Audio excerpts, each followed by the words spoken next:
thundering outside. I hope we don't get any weird power stuff. It's thundering and lightning. Yeah, very, very frightening. All right, here we go. Very frightening. In 3, 2, 1. Another visitor. Stay a while. Stay forever. This is The Boop Show, episode 282 for Tuesday, March 23rd, 2021.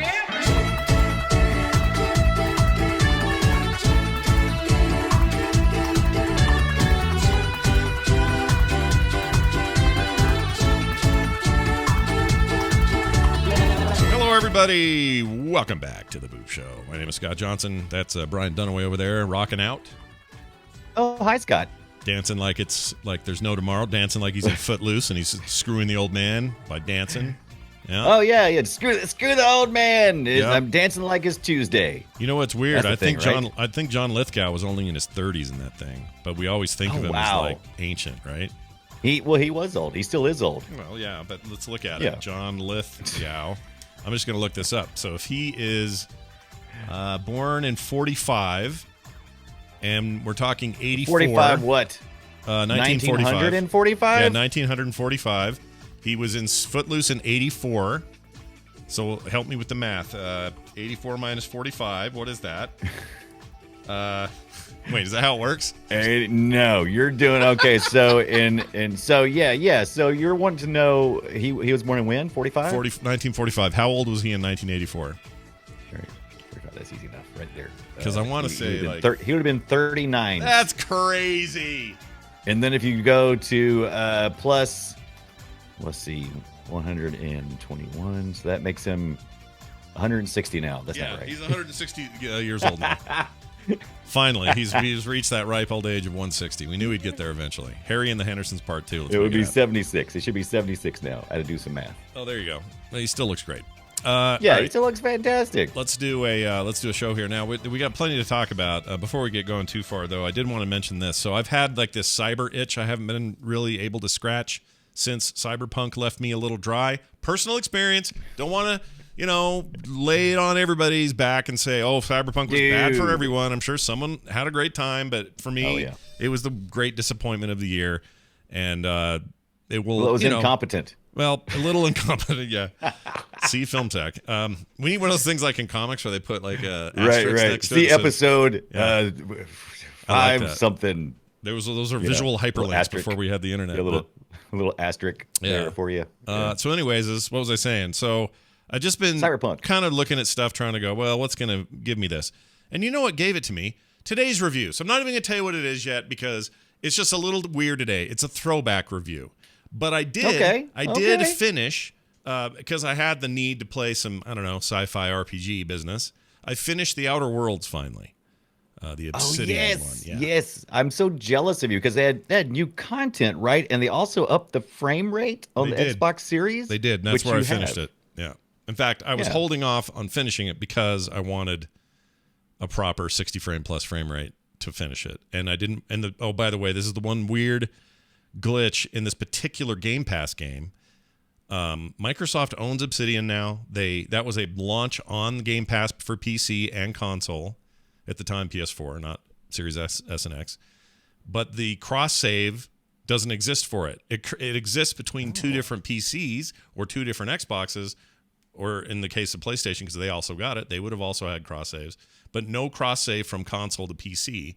And so me thinking I'll finish this in a higher frame rate on my PC was never going to happen because they don't freaking support it. And as far as I can tell, it's just this one game that does it. Now, they may have changed that with this increase of frame rate. I don't know.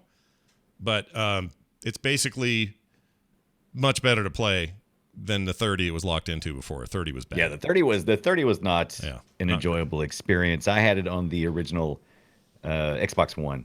Yeah. Not the original, but the Xbox One. And I was like, I enjoyed it. But yeah, I would definitely like to see it in the 60 frame rate. And I did download it for the... No, I downloaded it on the Xbox. And I did launch it and take a look. And I was like, oh yeah, this game is rich and deep, and I'm not going to be able to just hop in for a few minutes. Oh yeah, you don't just poke figure it out and check it out. I've got to finish it. Yeah, but I did that finally. I beat it, and I really, really enjoyed it. I haven't played any of the DLC yet, but how was the end game? It was great. I mean, the end game is basically. I mean, did you ever play Fallout New Vegas? Did you ever play that? Absolutely. Okay, Yes. so that's these same guys. Obsidian One of made my that favorites game of all time. They basically were contractors for Bethesda at the time and made that spinoff.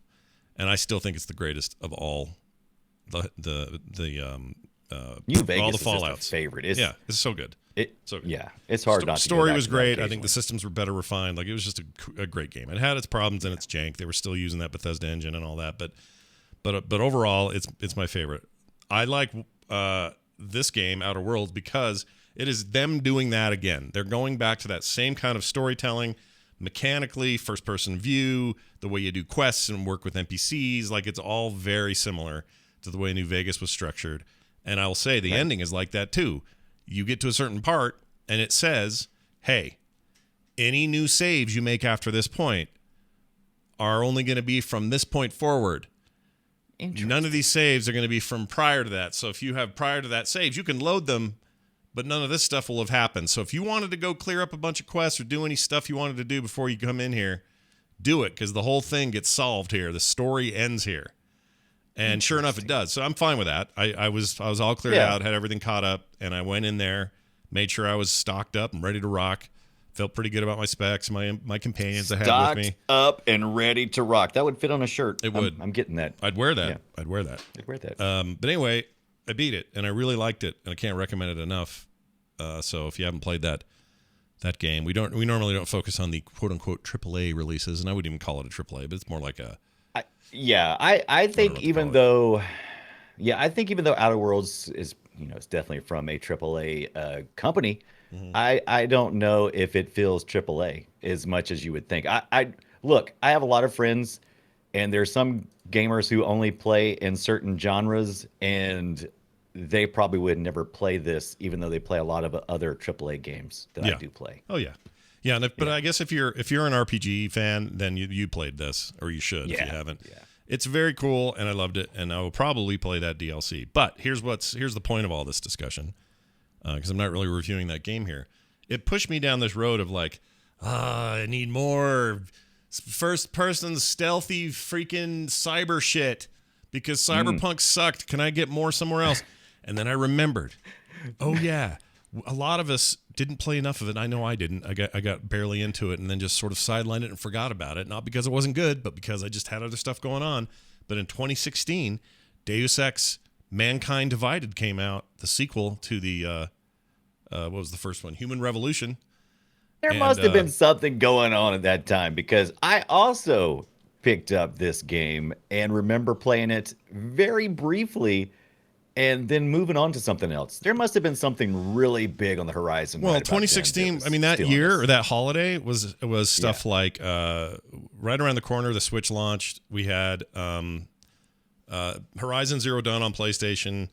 There was other stuff going on. I think people were just sort of like, oh, yeah, it's one of those again. And it sold good. I mean, look at the Steam numbers alone, just like review numbers. You can kind of extrapolate sales, and it's very strong. Happens to be on like a 95% sale right now, so it was on my mind. Oh, what? I already owned it, but it's $4.50 or something right now.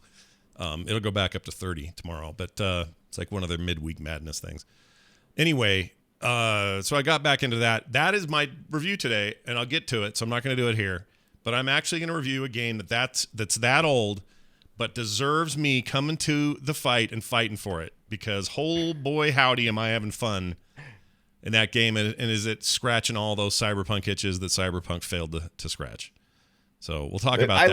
I love how you start the show with, I'm not going to bash Cyberpunk. I'm sure some people are like, Cyberpunk sucks. Well, it does kind of suck for me, all right? I'll just say that. It sucked for me. Yeah, there was a lot of expectations, and it failed in a lot of different ways. If you found joy in it, it was in spite of the attempt to fail that. Now, there's a note here saying that you're in a dark mood, which is a rarity for you. Right, I am in a dark mood. So I'm in dark mood, and what I did, even though it's spring, it just turned spring this past week, and I couldn't help but to want to look for some dark things, and that's going to be the game I'm talking about today, this Arthur dark fantasy setting game. But I played a game that I would like to kind of recommend. It's a small app game. It's on the Apple Arcade. It's called Card of Darkness. Oh, I have that. Yeah, it's I good. dig it. It's a 4x4 grid of stacks of cards where you're playing as like this character that is kind of like an Adventure Time kind of art style. Yeah. And every time you start with a row of cards that are flipped over, and those cards contain like either some health potion or a weapon, and it also has enemies with very quick numbers on them, and you have to create yourself a lane to get out of each of those 4x4 grids, and it's just a lot of fun. I like I like the simplicity of the design. It's real easy just to hold down on a card and get its perks or whatever it is it's doing, so you can make those quick decisions. So you know who this is, right? So this is originally an Apple Arcade exclusive. That's where I had it. It's coming to other stuff, but Zach Cage designed it, and he's known for a ton of fantastic mobile games. And the artist is Pendleton Ward, the actual creator. Is it really Pendleton Ward? Yes. So the guy who made your adventure deal made that. Yeah. I spun the wheel in the Apple Arcade and just downloaded it because it looked interesting. Yeah, it's cool. It's a cool game. It's a fun little deck buildery thing. It's neat. You're right. It says Pendleton Ward there, so I guess that explains that. Yeah, this was a famous launch I think this was actually a launch title on the service. It was like a big. I've got big the deal. Apple Arcade because we picked up a new Apple device. We bought it straight out at Christmas time, so you get like 3 months of Apple Arcade. So I was just like, meh. Yeah, it's very cool. My daughter loves this game, mostly because of the art in there. But it's definitely because the art draws you in. But I stayed for the gameplay. At first, the gameplay was kind of annoying, but then it really kind of hooked me. Yeah, it took a little while. It'll get you. It's good card stuff. So we'll get to all that in a second. I want to just throw out this quick thing that I started, and I want people to sign up for it if you haven't heard about it. I'm starting a newsletter. A newsletter? An official Frog Pants newsletter. I like to think of it more as like some skater kid zine from the 90s, except it won't have any of that kind of stuff in it. But I used to love that kind of idea back in the day. I always wanted to publish my own thing, and for a while I did at school. Like in high school, I had this crappy printed on garbage copy paper thing for other cartoonists and artists at my school, and we just thought it was so cool. We did that too. Yeah. A friend of mine. And guess what's coming back like a freaking vengeance? Newsletters. Is that coming back? They're huge because people are. Here's my take. Here's my thinking. People are a little overwhelmed with like social media is just a quick blip in the pants and then you're done. And you're not really hanging on to anything. It's all very fast. It's all flipping ahead of you. You're being bombarded with ads all the time. Some of these people you want to listen to, talk to, hear their content, whatever it is.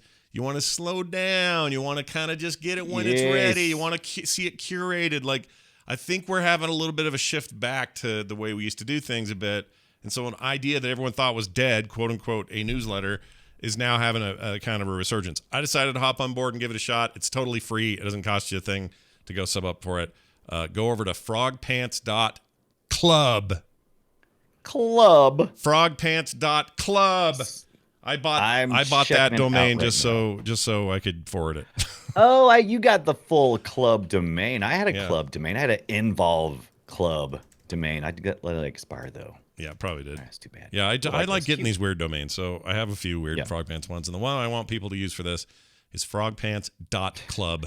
Okay, and it'll take you straight there. If you want to see the most old school picture of Scott Johnson, it's a freebie. You get it when you subscribe. Yep, it's right there, and there's a whole bunch of other stuff in there, including a discussion about Film Sack's heated discussion regarding the Zack Snyder thing. It's right there in the thing. I love it. Do it. That's fantastic. And even if you signed up late, it's okay that you didn't get this issue because you can go back and read them all if you are signed up. And being signed up, I literally mean you put your email address in and that's it. That's all you have to do.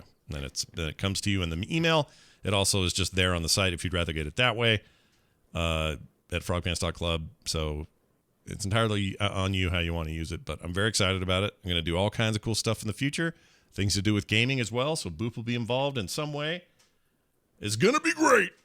I'm already sidetracked. Fantastic. All right, Brian, This. That sound means it's time to talk about the games we played. Now, I know this is unusual, and I do have other games that I could be reviewing that are newer or whatever, but I just feel like this you needs its cannot. due. You played what you played. You own it. Yeah, you play what you play. I am kind of in a holding pattern while I wait for Nebuchadnezzar and some of these other games to do their big updates. Shipbreaker's got this huge update coming that will screw everyone's saves up, so I feel like I can't play that right now until that comes out. Right. So there's a lot of stuff I want to be playing and feel like I'm just waiting for devs to cough up their coming soon their offerings. Yeah. So hopefully sooner than later we get that stuff. However, unsubbing's easy, Disturbed Angel. There's literally a thing at the bottom of every one of those posts that just says unsub me. It's not hard. And I don't get any of these emails like it just takes you out, so you're gone. Sorry. Chat room had a question that seemed like a good one. Anyway, back to the point. I did start playing Mankind Divided, and for whatever reason, I just got completely wrapped up in it. I don't know why it's clicking with me so much, and it's not that it didn't before. I just don't know why it wasn't that it wouldn't click with me. I wasn't clicking with it back in the day. And right. For those who aren't familiar, the Deus Ex series goes all the way back to 1998, 99, something like that, where there was an original game that came out of, what was the name of that studio? Exactly, studio. I forgot. It's where John Romero went and made Daikatana and stuff. Did he do? Was that with that studio? Hold on a second. Yes, it was with that studio. Why can't I think of the effing studio? Anyway, it doesn't matter. They're gone now. They're gone. They're long gone. Yeah. That's gonna bug me. Anyway, the original I'll find it. You keep talking. Was it Ion Storm? Ion Storm, there it is. Ion Storm. That's it. Ion Storm. And they were famous for a couple of things. One was this Deus Ex game, and it was this game built in the original Unreal Engine, not Unreal Tournament or anything since then, like the original ass freaking Unreal Engine, which at the time was pretty hot. But what made it unique and different is this thing was like a full-blown cyber RPG with all these abilities and equipment and implants and neuro things and hacking systems and tons of inventory and just crazy, complex sort of Blade Runner-esque stuff going on in that game. And nobody had done anything quite like that, especially not, in everyone's Unreal shooter engine. So this is just it was an odd time.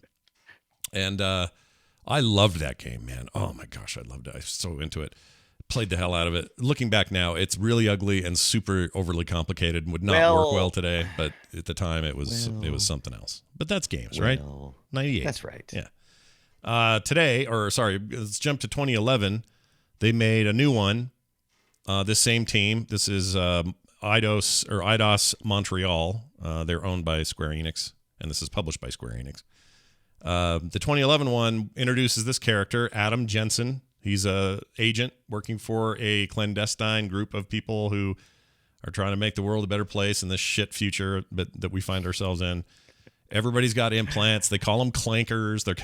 People are racist against clankers. I don't know racist, but they discriminate against them. They're classist because they're clankers, right? They have a class. They're a class. Yeah, people don't like people that have implants. There's a lot of religious opposition to it. There's a lot of just social opposition. If you have a fake leg and you're full of chips or whatever, people don't trust you.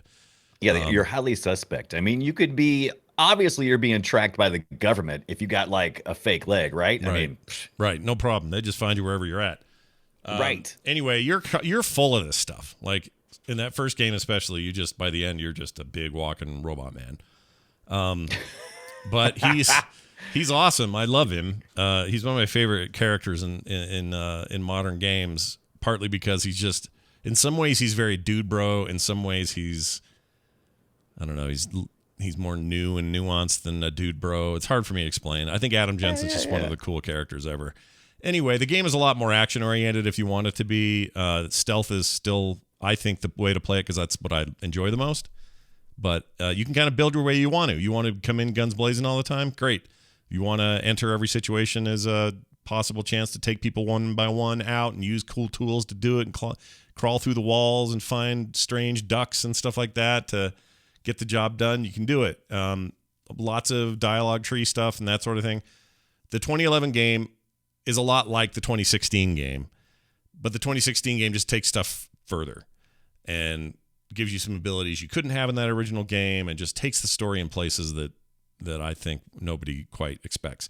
Anyway, I'm probably a new, fresh run of 3 to 4 hours into this so far, and I really like it, man.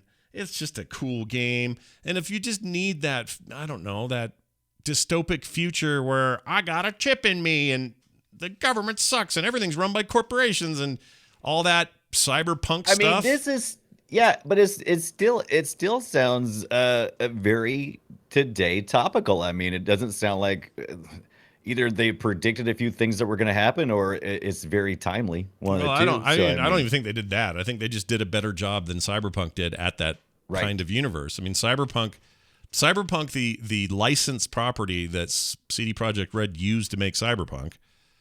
I don't know. I assume people know that, but that's a tabletop game system. I didn't know that. Oh yeah, we'll see. Okay, now I'll tell you. It's a tabletop game system. Tell me.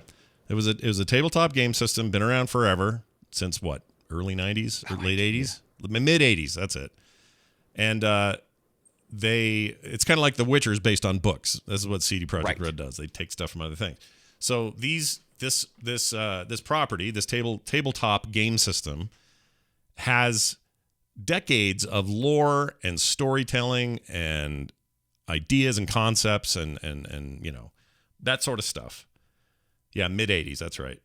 Man, has it been that long? Wow. Oh yeah. So that's why everybody was so excited. Well, people are excited no matter what. It's like, oh, that looks cool, even if you didn't know about it. But if you knew about Cyberpunk, you were really excited because, oh my gosh, I'm going to finally take this really complex, amazing world and turn it into a video game. That seemed great. Well, Deus Ex and 100 other games, they're playing in the same sandbox. It's just not called Cyberpunk, but it's the same milieu. It's Blade Runner. It's I don't know what else to compare it to. Do you ever play what's it called? What do you call it when you're part of a group that's like a clandestine group of bad guys? Syndicate. Oh, a syndicate. I was gonna say Cobra. Yeah, that's another good example. Hydra. Snake name. Like Syndicate is all about, you know, hacking and improving, augmenting yourself and all this BS. Like it's that sort of stuff. And that's what the Cyberpunk thing is. And this game is better than Cyberpunk. There, I said it. I said it out loud. A game from 2016 is better and holds up better than your damn hot new CD Projekt Red game, or at least for me. Right. And it's really two different types of games, though, right? Because Cyberpunk is mostly open world eventually. I mean, you have an on-rails story, but eventually they're supposed to like let you loose, right? Just kind of same with this. Like this works the exact same way. They're RPGs. They have a main story. They have side quests. They have an open world where you can just kind of wander around and decide what you want to do next, and you can fast travel. I did not play this game for more than a hot second. Oh, why is Hitman on my screen right now? Why am I looking at Hitman? He's not Hitman. Why am I looking at Agent? Why am I looking at? He's it's definitely not Hitman. They're like this Illuminati group that are all trying to decide what's next on their shit list, and that's kind of where you start to come in, and you gotta kick butt. The problem is you were just involved in a really bad massacre in Dubai or somewhere, and your shit's all shot to shit. Ripped from the headlines. So if you go and get, you're trying to use your abilities and you can't. Your systems are all left up. So you gotta. Some of your early goings on in this is just to get yourself set right, and you got to work with like a hacker guy that fixes you, and you get some new abilities from that sort of thing. But the game is first person, like a shooter, and literally has guns and things if you want, or tasers or other stuff to like knock your people out. Why am I now looking at Neo? Why am I looking at Neo from the Matrix? So that's right not now? Neo. That's Adam Jensen. That's your protagonist. This guy's talking to is the hacker that's going to make his stuff work again. And he's a Neo. He's Neo-ish. Who is this Gen Z fool on my screen right now? Who is that guy? I like that every single person in this is like, who's this? Why is Hitman here? Who's this guy? Who's this man? Yeah, it's this sort of stuff. Those glasses that he's wearing there, Adam Jensen's wearing, are very cool because they roll into themselves. He never has to take them off. I was about to say, like those...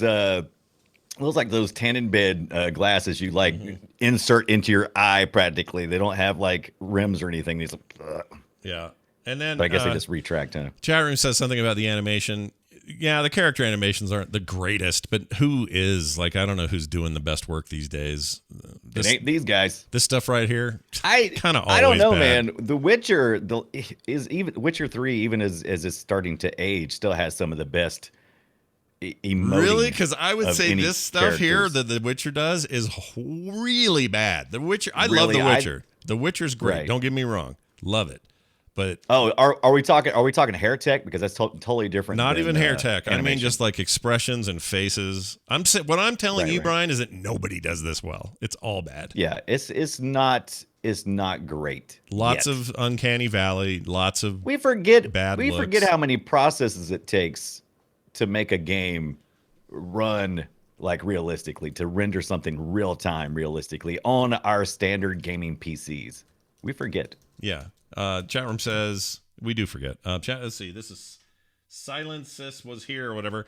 Was this originally a PS3, Xbox 360 release? No, that was the original game, the one I mentioned earlier from 2011. That one was. That was not Mankind Divided. The other one, Human Revolution. That one was a 360, PS3, and PC game.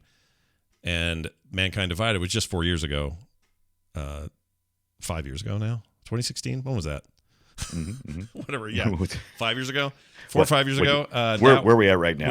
We were in the time. thick of the PS4, Xbox One generation, and I'm playing it on PC. I should mention, although I have it on Xbox. They don't have it optimized on there. You paid like $5 for it, right? $4.50 on PC. I already owned it, so I bought it when it was new, and I think I me paid too. full price then. But if you bought it now, you go buy it right now, you'll only spend $5. It's ridiculous. It's ridiculous.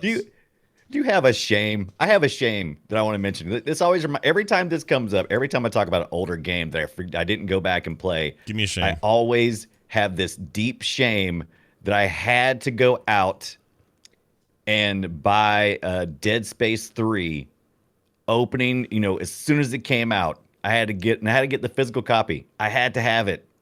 Well, never opened it. And you never. Why? Still, what did you? Still in the cellophane. I don't know what happened. But Dude, I feel bad about it all the time. I That's think hilarious. it was like a $60 game. I never even opened it, and that's not me. Do you still have me. it? I'm frugal. Do you still have it? Do you have the game? I do, but at some point in time, I ended up getting it on a service for practically nothing, and I was like, I'm not even going to open that stupid thing. Yeah. It just rolled. It's like, oh, something came up and I can't open it today, so I'll wait until the weekend to do it. And then it's like, then the weekend happened and something happened, and then it was like, this is like a week later. Next thing I know, it's almost Christmas, and I'm like, what happened? Yeah. Oh, the Weeknd. You know, he's a rapper type fella. Yeah, the weekend. He's not a rapper type. Is he? I No, thought he he's was more like of a hip hop, pop R&B, pop star. right R&B pop. That's what I was thinking. Yeah. Broke his face on purpose or whatever he did. I don't know. Broke his face on purpose. He's all right. He's got a gimmick. His stuff he did, his collab with Daft Punk, some of my favorite things in the world. But Oh, absolutely. I like the weekend. everything I like but the that. weekend. I like Fridays. I Yeah. like Saturday and Sunday. Do you like now I forgot. I was gonna ask. Oh, there's a hacking screen. Look at him doing some hacking there, trying to get past the old firewall. You know what? there. I don't. Now, see, I kind of like this. I think that's one thing that always fails for me in just about any cyberpunk game. I'm always disappointed in the hacking. It never seems like hacking. I just they can't seem to like nail it for me. Well, you would like it. That is 'cause very it's cyberpunk. Are we watching cyberpunk right now? No, this is that's my point. This is going to scratch your itch. It's going to say, "Hey, is that a cyberpunk itch you have? Is that a rash caused by lack of cyberpunk?" And you'll say, "Yeah." And Is you'll go, cyberpunk on my screen right now? No, and then this game will say, "Hey, look at us from 4 or 5 years ago. We're going to scratch your itch." And this still looks great. Like this game, it's running at a freaking maximum everything on my PC. Beautiful 120 frames per second kind of frame rates. Just no issues. This video we're looking at is nuts. I think it's at 30, but sadly, the X and S versions and PS5 versions are not optimized for the new consoles, so they still lock in at 30. Right. Like most games of that era with this level of detail, but yeah, I like it a lot. So I'm just saying, go back to the well, you guys. Give it another shot because you didn't try hard enough the first time and you forgot how rad it is. And I'm not even saying you shouldn't go play the original. I think that whole bundle's like $7 on Steam. Nice. There's nothing wrong with the one from 2011 either. It's just a little older, but this thing holds up and plays great, and you missed out on it. And there's all sorts of gadgetry, freaking stealthy bullshit going on. And they're not, as far as I know, they don't have another one of these in the works, which bums me out because it's rad. So anyway. I like stealthy bullshit. Did you get any game capture? You gonna play me some audio, or I just have to? Yeah, I got a little bit for my nostalgia. No, here's some. Here's Adam Jensen, our hero, played by a dude I don't know his name, but I really like his vocalization. So here's him talking. This is Jensen. Penthouse access route secure. Jin shouldn't be a problem. Over. Copy that. About fucking time. Enemy helo sighted. Ooh, it swears. It swears. Here, I'll skip ahead a little bit. Watch your fucking mouth, Holiday. Oh. Both of you, shut up. 5 I in lost position. my coffee. Everybody Sorry, stay sharp.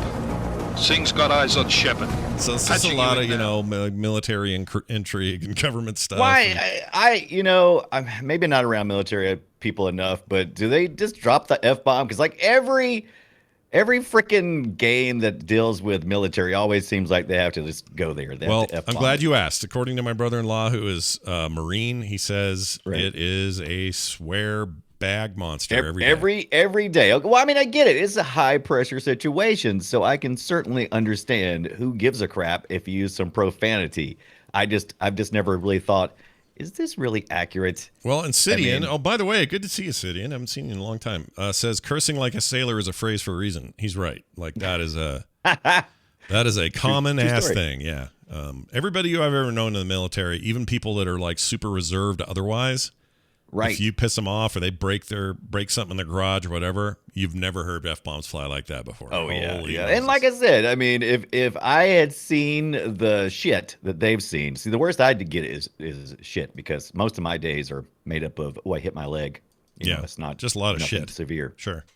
Yeah. I get you. So I haven't graduated to the F-bomb. Yeah. Well, it takes a village. All right. That's my game. It takes a village idiot. I like it a lot. I know it's old. I usually talk about new indie games here, but I'm talking about a game that did not get enough love, in my opinion. I think it's a modern classic. People should play it. Yes. We made our own rules. No one locked us. No, we can do whatever we want. We don't have some kind of advertising agreement with somebody. We can review. We can do whatever we want to do. I just know what I'm doing is heading off emails. That's what I'm doing. Right. I thought you guys only did new games. I'm not going to take any of that. Well, that's okay, because what Scott's doing is bringing a Zen-like quality to the show by creating a balance, because what I played is so early access that it's gonna peel your skin off. Why is this so early access, by the way? I thought they were further along. It surprises me when you say that. So tell me more. Right. Tell us about the game, and why is it too early for this game? King Arthur Knight's Tale. Is it too early? I'm gonna try to figure that out with you while we talk about it. It is as described, a unique hybrid between turn-based tactical games and traditional character-centric RPG. Knight's Tale is a modern retelling of a classic Arthurian mythology story filtered through the dark fantasy tropes. A twist on the traditional tales of chivalry. So, this game is pretty big.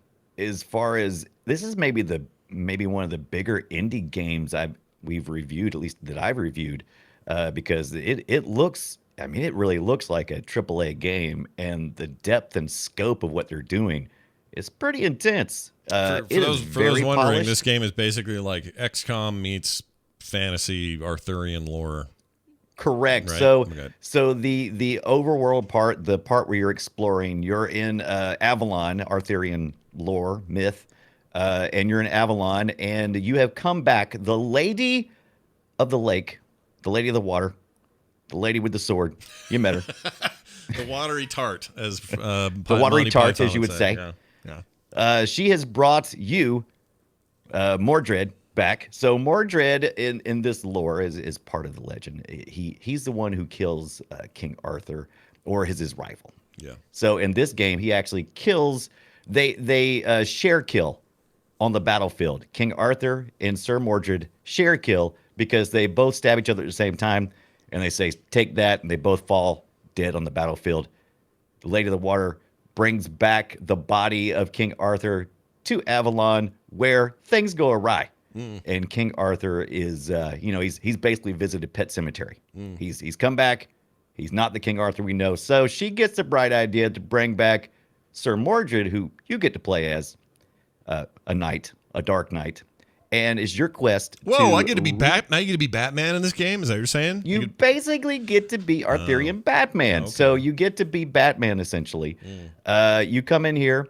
Everything is topsy-turvy. It's in it's in that dark fantasy world instead of what you would usually expect from that, the Knights of Chivalry, and everything is kind of, hopeful and upbeat. No, here we're dealing with the undead. We have characters that are dead and come back to life.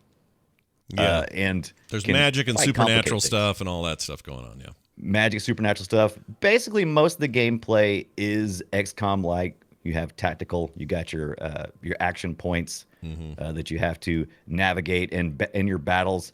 When you're exploring your RPG part, when you're exploring Avalon, you're able to actually go back to like a darkest dungeon kind of Camelot, where you can upgrade your town or your little city builder there. I like Darkest Dungeon a lot, so that's good news. I love hearing that. It is really good. It is really good. You upgrade through earning coins from loots that you get when you go on these missions, and then you also pick up resources, which allows you to unlock and upgrade areas of Camelot. And it also allows you to heal your characters, because that's very important, because you'll go on these missions with up to 4 knights. I think you always have to play, when you play the actual missions, there's like a prologue part, and I think the prologue is actually available for download on Steam. I might be wrong with that. Not 100% sure. But the prologue part, you get to play with fewer characters. It's a couple of knights, Sir Mordred. But as you get into it, you don't have to play Sir Mordred every time. You will acquire other knights and other ranged fighters, some champions occasionally. Can I play the Knights who say knee? Is that possible? No? There might be some knights who say knee, and that's an interesting topic that you mentioned that, because there is a morality chart in the game that you get to choose in a couple of different paths. North and south on this morality chart, it's a 4-point chart. If you go northerly, you are the righteous. If you go south, then you're more, when you make those decisions, you kind of move around on that chart. So you can make decisions at the end of each mission as you leave an area, and you can decide to go darker or lighter.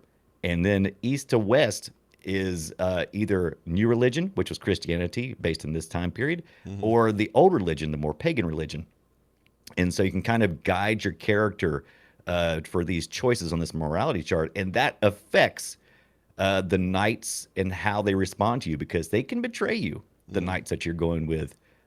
If they don't die, each mission carries with it a chance of permanent death in your save. So as you go along, you can lose knights, and I've already lost several. So it's not.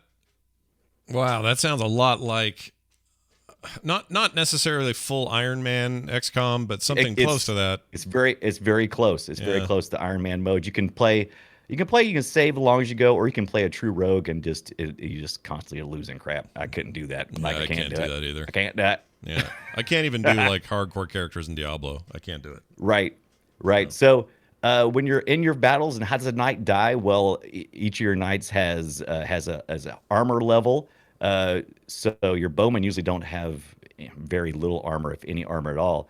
And then you've got your hit points, and then you got your vitality. If the enemy makes it through your vitality, through your hit points, they can start knocking down your vitality, and your hero could be in some real trouble. They'll have to go to hospice back in Camelot to recover. They'll have to sit out a couple of missions. Yeah, that's very what you're describing is very Darkest Dungeon for sure. Yes. There's some of that. There's some of that in XCOM, but it's less of a focus in XCOM than right. But I mean, this game is polished. Problem is, it's very short right now. Maybe 5 hours of gameplay. Yeah. You probably could extend that by rerunning stuff. But the good news is the developer is, they have a good track record. This is Neocore Games. They've done other Arthur based games as well as some 40K tactical stuff. So now you got me here listening to this. Well, you do you know what they did before? Let me see. Let me pull it up again. I'm kind of blanking on the exact subtitle of the games because they're let me see here. Boop-a-doop-a-doop. I'm gonna bring it up. Pull this up. It is Warhammer 40K, Inquisitor Prophecy, and Inquisitor. Okay. Let me see. Yeah. I love those games. Prophecy and Martyr, those two games. Yeah, those two games. Those are awesome games. I'm stoked. You know what I was gonna say when you first started showing, when I started watching your video, there was a certain part of me that was like, "There's like a Warhammer vibe going on in this." Yes, like totally. It's definitely not your. Oh, hello! I've brought my sword, madam. Where's the queen? It's not like that at all. It's more like, freaking gonna stick a arrow in your ass kind of thing, and that's cool. Exactly. There's some Van Helsing stuff as well, but all their games are pretty solid, and they're very competent so far.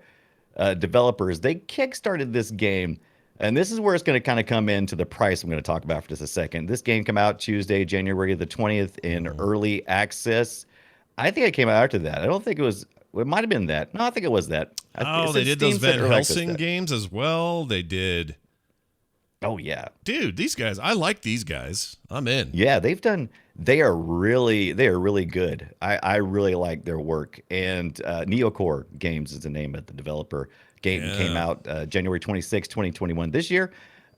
Still very early access. They've already released their first roadmap to success release in the end of February. They're supposed to be releasing another one, and they've mapped all this stuff out. If you go to their website, they're mapping out exactly how they're going to complete each thing. Like there's things that haven't been applied yet, like traits. Yeah. They haven't applied those to the characters yet. It's not available, but they're working on it. This game started off as a Kickstarter project, I think in 2020, I believe. Yeah. And so you could have got in on the ground floor then. So, I mean, you can see this game a couple of different ways. You can think about it as, oh, I'm a late Kickstarter. You know, I came in late. Or you can say, I trust these developers. They have a good track record. You know, all the things you do with a Kickstarter project. $35 is kind of a sticking point for a lot of people. I wouldn't recommend this for anyone unless this is their jam and they're okay with playing early access. I have a feeling that this hopefully, please, nothing happens and they move forward and they keep developing and they keep making love to this game and making it better because it is making love. As far as early access games go, this is in my top 5 for this year as far as just, you know, potential. Oh, very cool. It is just so full of potential. I am having so much fun in this game and it is gorgeous. Yeah. I love the artwork. It's a painterly kind of artwork. Mm-hmm. And they carry it all through the interface. Everything just looks good and polished and complete for what they got. It's just, is there enough content there yet? And there's a few little touches here and there they can improve. They need to improve performance in some areas because it can get a little bit laggy sometimes, but not too bad. And they just got to touch up some things. By the way, yeah, I didn't do a lot of Overwatch in XCOM.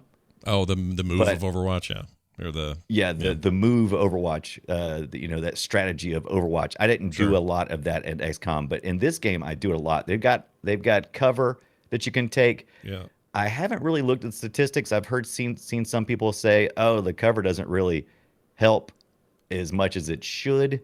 Like it does in other games. There's a lot of things are still massaging with this game, so it's still very early access. I will say this: one of the things I like the most about the Martyr game or about the Inquisitor games, they're 40K Diablo games. Basically, they're very cool. Yes, two things. One, they supported the hell out of it when it launched. It had problems, they had bugs, they had server issues. Like, could have just petered out and gone away, but they stuck with it, and now that thing is respected. Like that is that classic ass great game. The other thing I was going to say is the cover system in the Martyr game is really unique, but it's designed for real-time cover, and I don't think it would work here. Right. But by bringing that up, what I'm trying to say is I'll bet they figure it out. They'll figure out the best way to do it. I think they'll figure it out. And the good news is the community I've seen so far who is kind of rallying around this, they seem to be. It's not like they're like just going everybody seems to be really invested, and I think it's because we don't have a lot of really good, Arthurian legend type games out there that dig this deep. Each one of these knights has like you can mouse over top of them and they'll give you a total description of their history and everything. And so if that's your jam, I love it. King Arthur, Knight's Tale by Neocore came out early this year, January 26, 2021, on Steam now for $35 or something like that. No deal yet. That's just what it is. It feels, like I said, it feels very much like an extension of their Kickstarter project. By the way, they also got some European governmental assistance too. That's that's a lot more common in European countries to kind of give a little bit of money towards entertainment and business in that area. Well, you've done two things here. Number one, you solidified my interest in this game, which I'm still going to get. And two, no hurry. You have made me just want to support the developer. You've made me want to probably buy Inquisitor again on console because now it's on console. See, I never played it. I need to go back. Warhammer is something that I always felt like, and like I go to play and I'm like, oh, I'm really missing something here. I need more. I don't know. Well, they vary wildly in quality. Like you got to know which ones to get or which ones to play, and I pay attention to those pretty religiously just because I love everything. Everything 40K for me is a win. But and when I say more, I mean my lack of experience with the series and the whole world. Did you ever play Space Marine? Not the game itself. Did you ever play Space Marine back in like 09 or 10? That was the only one I really picked up because I felt like it was really easily accessible by anybody who had never played it. It was. So that was like my favorite. Yeah, it was a very action-oriented thing, but I freaking loved it. We didn't talk about the voiceover work. I think the voiceover work is fun. I like it. And if you want to play that second audio clip, by the way, the cinematics in this game definitely makes you think this game is way bigger than it is. If you have any time to play the launch trailer audio, here's some. Here's some for you right amazing. here. Wake up, Knight. Lady in the water, I'm guessing. There she is. You must take up your arms again. This is all very confusing. I know. Focus. Focus. I'm the lady in the water. Hurl your sword at me. A very epic battle on the scale of what you would have seen in Lord of the Rings. Just brought to life. Just they have some really good cinematics looking stuff too. Yeah, so good. Here's some fighting. Just a nick. Oh, it's just a nick. Oh man. Oh, it's a banshee. Oh, another. No honor. No honor. Oh, I'm playing this game. Are you kidding me? Yeah, no honor. I love the banshee. The banshee is the worst. Okay. When you first start playing, you'll be like, oh, this is pretty straightforward.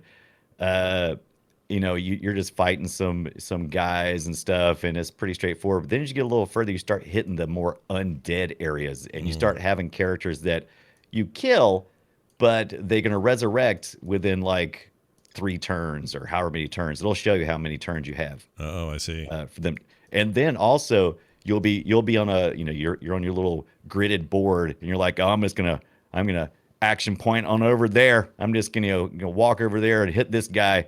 And as you go along, suddenly a skeleton pops up out of the ground, and it breaks your approach, and you have to fight. And it's like, come on. Yeah, no, I get you. It's but it's fun. It's the trappings of the turn-based games, and I love them. Yes. So I'm probably gonna end up with this game. I think. I just can't imagine a world where I don't. All right, that was great. But now I loved it. This. It's a me, Mario. Time to play Guess Our Game. We both have clips of old games, and we're going to play them and see if we can fool each other into not knowing what the hell they're from. I'm going to start. This is audio from a game all the way back in 1985. The 85s? 85. Yeah. Big year for games if you look at the list. But the one I chose is a game I had and really enjoyed at the time. Let's see if you like it or not. I liked it as a young teenager. So let's see if you do. Here you go.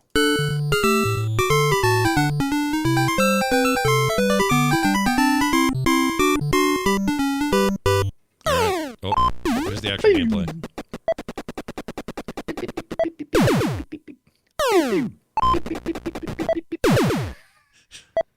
All right, the hint is NES. And Okay, makes sense. published by Nintendo. Those are your two hints. Right. Okay. Published by Nintendo, NES. That's kind of I'm kind of shocked. I would have almost have guessed that was an Atari game because that was very pretty basic. It's pretty basic. To me, the music is the giveaway. I don't know. Let me play that music again. That's the giveaway. Do it again. That's what I was thinking. I'm getting a Burger Time vibe out of that, but it doesn't sound like. Okay. The rest of it doesn't sound like Burger Time. No. So is it like cowboy based? Is it like one of those? Nope. Old West kind of games? Nope. I'll give you a hint. Another hint. Give me another hint. Give me another hint. It's a sports game. Oh, okay. Oh, now let me think. Okay. We've narrowed it way now I'm down. trying to remember those sounds. I'm like, I mean, because that wouldn't be, what is, I mean, Here, it I'll wouldn't give you be the sounds tennis again. because tennis wouldn't be like that.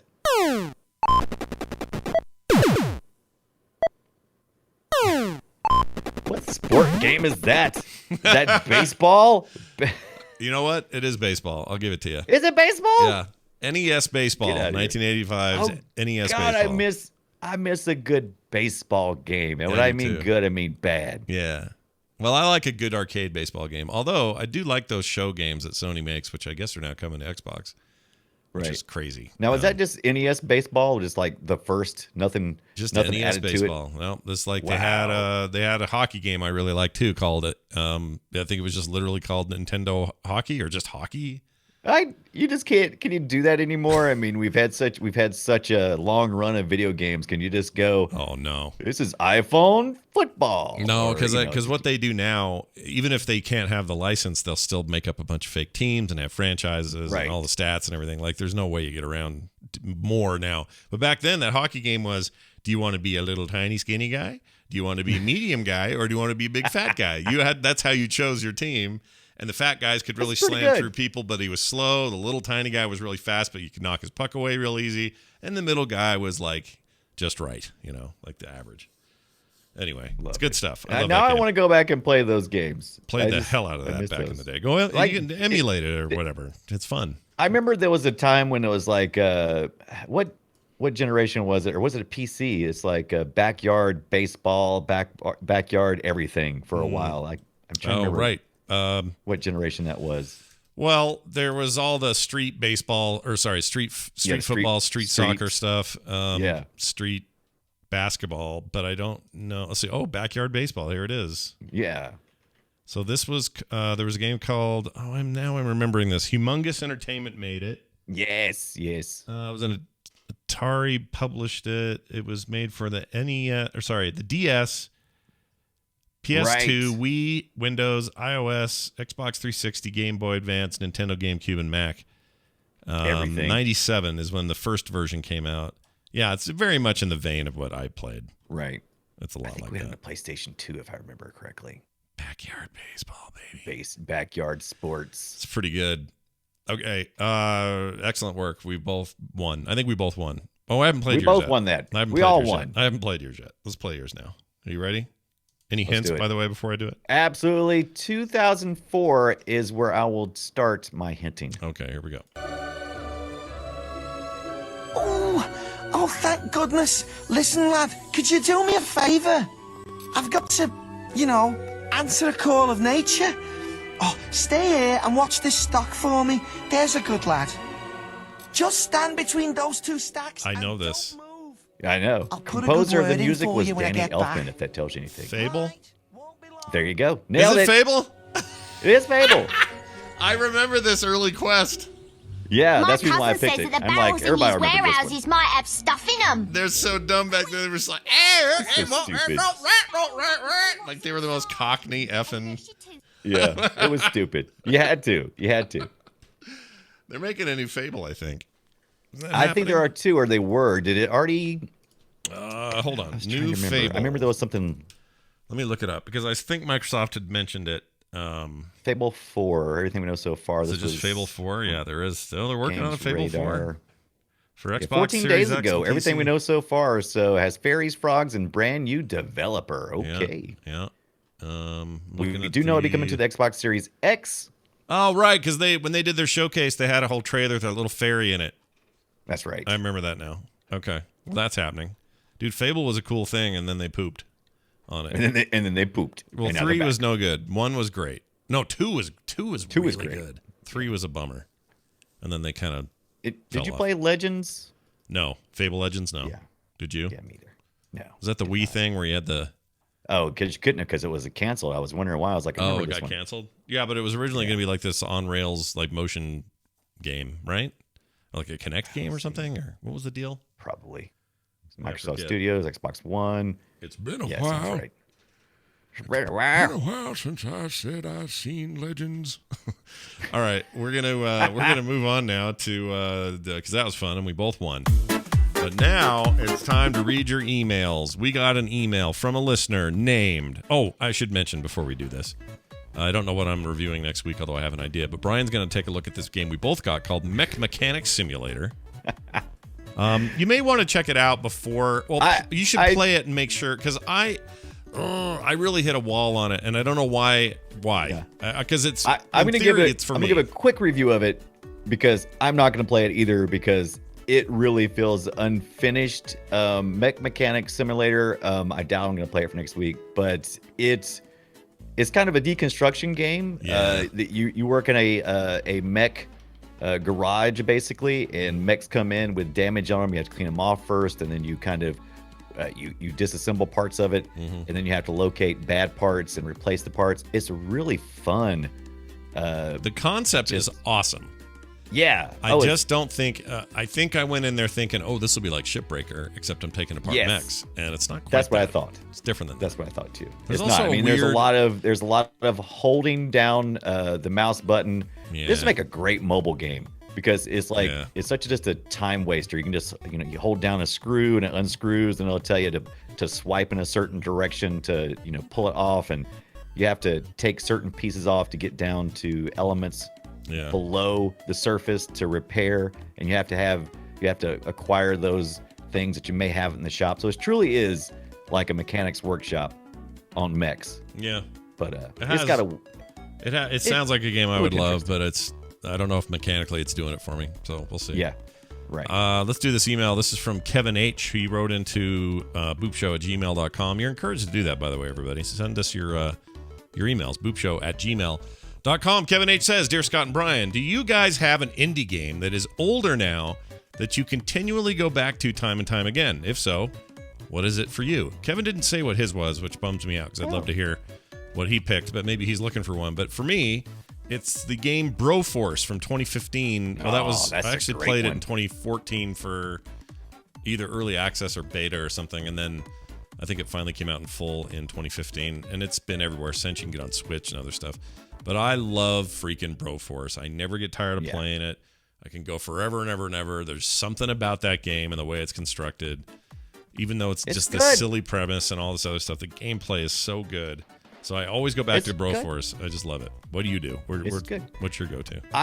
I've been surprised how often I'll start loading up games and I'm like, oh, well, I need to load up Owlboy from 2016 as an adventure platformer game, and it's just this great pixel art, and I like the characters. They're just dumb, and the mechanics are fun because you can pick up your friends as Owlboy and shoot and blow up things. It's got a kitsch to it that kind of reminds me of like old school comics or something that have come alive.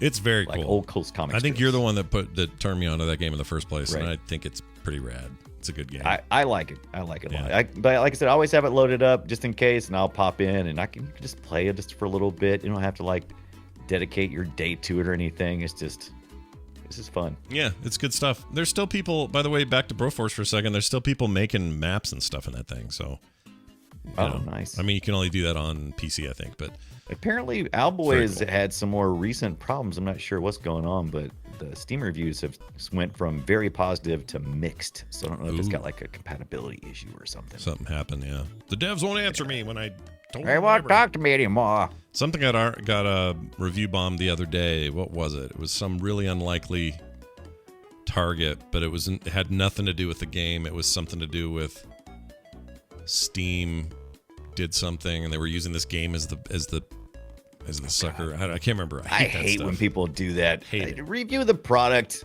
I hate it. Review the product. If I was them, meaning if I was Steam, I'd just shut that shit off 90% of the Right. time. I mean, I like the idea. I like the idea of enough people review a thing and you get a good idea of a score. Like I like aggregate scores, but not when people can just game the system and be dicks about it. Yeah. Steam's got that little that thing that shows an alert automatically if it has a lot of recent sudden change in reviews, and it'll kind of let you notify you, go, hey, look, something's going on here. Oh, Nier Automata, that was it. It was Nier. And what? Oh yeah, Nier. Yeah, and what was the deal? It was something that maybe it wasn't Steam doing something, but they had something they wanted that game to do, and the developers weren't going to do it or something. Even though it's got nothing to do with the game, it's old now. Like, I don't know. I've seen people hop in and review games and be mad about it on Steam. Like, I think there's a game that I was wanting, and it's available for pre-purchase on Steam, but it was already released on Epic, and people were pissed about that, and so they were like review bombing it. I'm like, because it was on Epic first. Oh, really? That's lame. That's not a review. That's not a review. That's you being pissed about another store existing. Knock it off. Right. What a bunch of babies, little children. Here's the thing, though. I just want small developers to make money and have a successful time. That's all. That's what I want. That's what I want. I want them to find some success and not be dicked around by lame crowd-sourced bullshit. That's what I'm saying. Right. Hey, that's I tell you, and I'm going to say, I would recommend supporting these Neocore game guys. I really believe in what they're doing. I don't want you to get screwed, but for supporting them, but I like them. Yeah, I don't think you get screwed. I mean, Martyr got a good track record. Martyr had a rough launch, but they were on it and they fixed it, and it's awesome. Yeah. So there you have it. That's going to do it for today's show. Again, that email address is boopshow@gmail.com. frogpants.com/BOOP. That's boop is our address, or web address. And again, hop onto that Frog Pants thing, the Frog Pants Club newsletter, because there'll be boop stuff in there occasionally as well, along with other gaming related things and other stuff you might be into. So check it out. That's over at frogpants.club. Frogpants.club. I almost did frogpants.link, but those are expensive for some reason. Oh yeah, the clubs are on sale because now I own missiondeep.club because you dot that. Yeah. It's like $1.87 for the first year. It's stupid, I'll do right? that. It's so cheap, but also they're not bad on the renewal. They're like 13 or whatever. The dot links were like up to 39. I don't know why. It was weird. But anyway, so there's your thing. Go check it out. Be a part of that newsletter, and find us on Twitter at Boop Show, the Brian Dunaway. I'm at Scott Johnson. Our Twitter, or not our Twitter accounts, our freaking Twitch accounts. You can find Brian at Brian Dunaway on Twitter, or it's Twitch. Shit. So if you want to watch him stream some of these games, you can just go ahead and slow down a little bit if you want to. I could slow down. I could, but I'm not gonna. So I'll say mine really fast. Frog Pants. That's mine on Twitch. And there will be more Little Nightmares too, I promise. I just am scared, and I haven't had time. Yes. I'm glad you said that, Sledges, because I had it in the show notes, but I forgot to ask. It was a bad week. Good point. Yeah, I'll play it. Don't worry. All right, that's going to do it for us. Brian, any final words of wisdom before we go? Don't forget to play Little Nightmares too, Scott. Okay, I'm going to play it. That's my next thing on my list. Thanks, everybody, for watching and listening. We'll see you next time.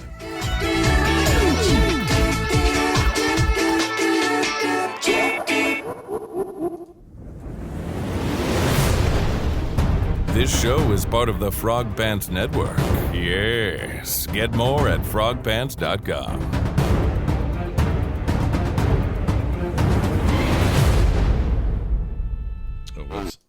I don't like Steam. I love Steam. Destroy them with lasers. Oh, geez. I forgot that was on there.